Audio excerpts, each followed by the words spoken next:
নমস্কার বন্ধুরা, মল্লিকা কিচেনে এই যে কাঁচা আম গাছ থেকে পেড়ে নিয়ে এসেছি। এটার আজকে একটি আচার বানাবো। আপনারা কিন্তু শুরু থেকে শেষ পর্যন্ত আমার সঙ্গে থাকবেন। প্রথমে আমটাকে আমি ধুয়ে নিয়েছি, ধুয়ে নিয়ে একটু হাওয়াতে দিয়েছিলাম, জলটা শুকিয়ে গেছে। এবার ছাল সহ আমটাকে ছোট ছোট করে কেটে নিচ্ছি। আমগুলো টুকরো টুকরো করে কাটা হয়ে গেছে। এবার একটু হলুদের গুঁড়ো ছিটিয়ে দিলাম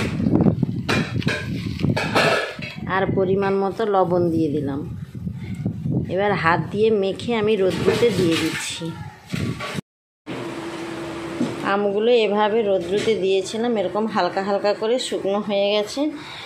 এবার এই আচারটা বানানোর জন্য আমি ধনে নিয়েছি 6 চামচের মতো, সাদা জিরে নিয়েছি 3 চামচ, শুকনো লঙ্কা গোটা কয়েক নিয়েছি, আর মেথি নিয়েছি 1 চামচ, 5 ফোড়ন নিয়েছি 1/2 চামচ, শুকনো লঙ্কার গুঁড়ো নিয়েছি 1 চামচ, কালো জিরে নিয়েছি 1/2 চামচ, আর সাদা সরিষা নিয়েছি 2 চামচ, আর নিয়েছি চিনি। এই চিনিটাকে আমি গুঁড়ো করে নেব।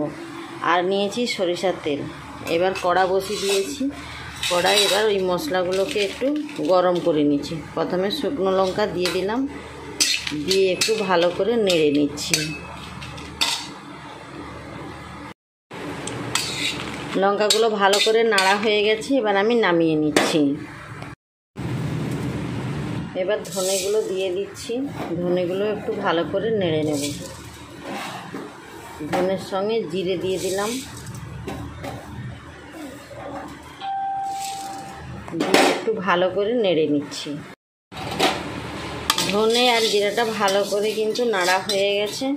এবারে আমি মেথি, কালো জিরে আর 5 ফোড়নটা দিয়ে দিলাম, দিয়ে একটু নেড়ে নিচ্ছি।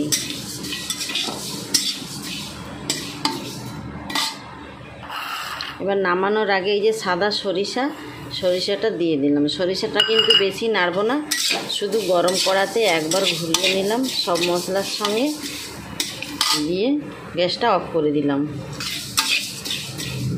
এবারে যে বাটিয়ে চিনিটা রেখেছিলাম, চিনিটা আমি গুঁড়ো করে নিচ্ছি। আর এই মশলাগুলো ঠান্ডা হয়ে গেলে এগুলো সব একসঙ্গে গুঁড়ো করে নেব। কড়াতে 400 গ্রামের মতো তেল দিয়ে দিয়েছিলাম, তেলটা গরম হয়ে গেছে। আর আম কিন্তু 500 কি 600 গ্রামের মতো হবে। এবার লবণ আর হলুদটা মেখে রেখেছিলাম, তাই জন্য লবণ হলুদটা দিচ্ছি না। এবার তেলের ওপরে আমি আমটা দিয়ে একটু ভালো করে নেড়ে নিচ্ছি। আপনারা শুরু থেকে শেষ পর্যন্ত দেখছেন তো। এইরকম আমের নতুন নতুন রেসিপি দেখতে হলে আমার চ্যানেলটি ফলো করবেন। অবশ্যই এই কাঁচা আমের বিভিন্ন রকম আচার আরও অনেক কিছু বানিয়ে দেখাবো। আপনারা কিন্তু বাড়িতে একবার হলেও এভাবে বানাবেন, বানিয়ে মুড়ি বা ভাতের সঙ্গে খাবেন, খেতে কিন্তু অসাধারণ লাগে। খাওয়ার পরে কিন্তু লাইক, শেয়ার, সাবস্ক্রাইব অবশ্যই করবেন। ঠিক আছে, এবারে চিনি যে গুঁড়ো করে রেখেছিলাম, চিনি গুঁড়োটা দিয়ে দিলাম, দিয়ে একটু ভালো করে নেড়ে দিলাম।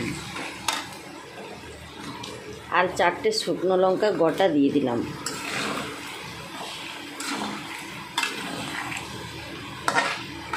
মশলাগুলো যে ভেজে রেখেছিলাম, ভেজে গুঁড়ো করে নিয়েছি, এবার মশলাগুলো দিয়ে দিচ্ছি।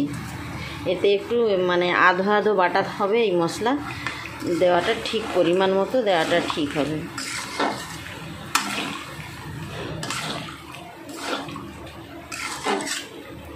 একবারে পিসি না, কিন্তু আধো আধো বাটা, এরকমভাবে বাটাটা দিয়েছি। এবার লঙ্কার গুঁড়োটা দিয়ে দিলাম, দিয়ে আমি যে মিশিয়ে নিয়েছি। নেওয়ার পরে কিন্তু গ্যাসটা অফ করে দিচ্ছি। ঠান্ডা হলে একটা কাঁচের জারে আমি তুলে রাখবো। আপনারা অবশ্যই একবার হলেও বাড়িতে বানাবেন, কিন্তু বানিয়ে খাবেন।